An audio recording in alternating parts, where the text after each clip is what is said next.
In this simple video tutorial, I'm going to share with you how to clear up space on your TikTok account.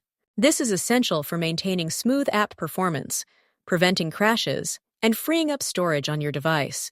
Over time, TikTok accumulates cache files, drafts, and temporary data that can slow down both the app and your phone. To free up space, simply head to TikTok. You want to tap onto these three lines and select Settings and Privacy. You want to navigate to Cache and Cellular.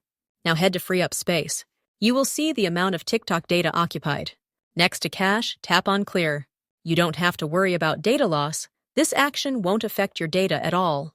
Do the same on downloads. Regularly managing storage keeps TikTok functioning efficiently and improves your overall user experience.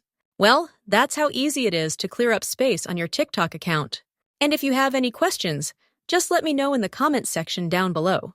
Please don't forget to leave a like, share, and subscribe for more informative tutorials like this one.